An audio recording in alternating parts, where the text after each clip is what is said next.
नमस्कार दोस्तों, मैं जेपी आपका स्वागत है हमारे चैनल में। आज हम बात करेंगे कि एयरफोर्स पायलट कैसे बने, how to become an air force pilot.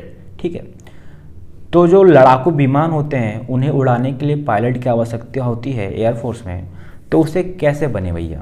तो देखिए, उसके लिए कोई कोर्स नहीं होता, आपको एग्ज़ाम देना होगा। ओके, तो वो जो एग्ज़ाम होता है वो NDA national defence academy, NDA का जो एग्ज़ाम होता है यूपीएससी कंडक्ट करवाती है। एनडीए का जो एग्ज़ाम होता है वो साल में 2 बार होता है, 2 बार निकलती है एक एनडीए का एग्ज़ाम, एनडीए 1 एंड एनडीए 2। आपको कोई एक एग्ज़ाम चूज़ करके देना होगा, मतलब 2 बार निकलती है लेकिन देना आपको एक ही है कोई। ठीक है, तो इसमें एलिजिबिलिटी क्या है एनडीए एग्ज़ाम देने के लिए। तो देखिए, आप इंडियन होने चाहिए सबसे पहली बात। तो एज जो है आपका 16.5 साल से लेकर के 19 साल के बीच होना चाहिए। अगर हम क्वालिफ़िकेशन की बात करें कि आपके पास क्या क्वालिफ़िकेशन होना चाहिए एनडीए एग्ज़ाम देने के लिए, तो 10+2 आप पास होने चाहिए। साइंस स्ट्रीम से पीसीएम यानी फिजिक्स केमिस्ट्री मैथ आपका मेन सब्जेक्ट होना चाहिए अगर आप पायलट बनना चाहते हैं। तो बायोलॉजी वाले हैं तो आप फॉर्म नहीं भर सकते, आर्ट्स और कॉमर्स है तो बिल्कुल नहीं भर सकते, इस बात का ध्यान रखिएगा। अगर हम फ़ी की बात करें कि हमें रजिस्ट्रेशन फ़ी, एग्जामिनेशन फ़ी कितना लगेगा, तो सिर्फ 100 रुपीज़। अगर आप जनरल कैटेगरी से बिलोंग करते हैं, ओबीसी से करते हैं, तो सिर्फ आपको 100 रुपीज़ लगेगा। एससी और एसटी वाले को 0 रुपीज़ है, कोई इसमें चार्ज नहीं लगेगा। अगर हम अटैम्प्ट की बात करें तो 16.5 साल से लेकर के 19 साल के बीच आप कितने भी अटैम्प्ट दे सकते हैं, इसमें अटैम्प्ट का कोई लिमिट नहीं है।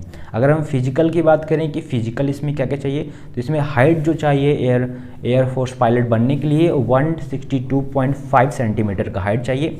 ये जो एग्ज़ाम होता है ये 900 मार्क्स का रिटर्न एग्ज़ाम होता है। ठीक है, 900 मार्क्स का रिटर्न एग्ज़ाम होता है जिसमें 4 महीने के अंदर आपका रिजल्ट आ जाता है।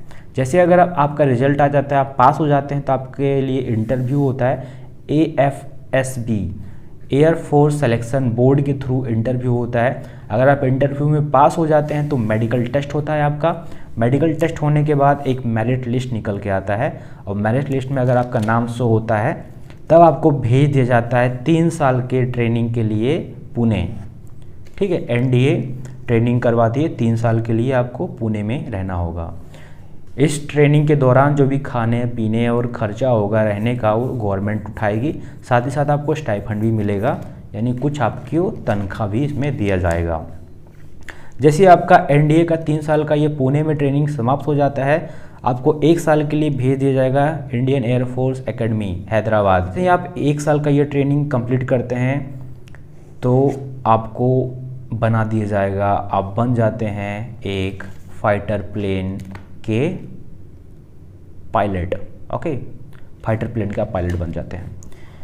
इन 4 सालों में फ्रेंड जो एग्ज़ाम्स भी होते हैं, पढ़ाया भी जाता है, एग्ज़ाम्स भी होते हैं, और उस एग्ज़ाम में जो मार्क्स आते हैं उसके अकॉर्डिंग आपकी पोस्टिंग भी इसमें तय की जाती है।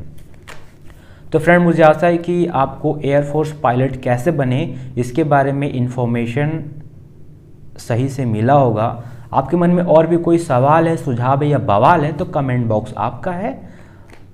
एयरफोर्स के बारे में और भी कुछ जानकारी चाहते हैं आप तो प्लीज़ मुझे कमेंट कर सकते हैं, मैं वीडियो और इसमें बनाऊंगा। इस वीडियो में इतना ही, देखने के लिए बहुत बहुत धन्यवाद।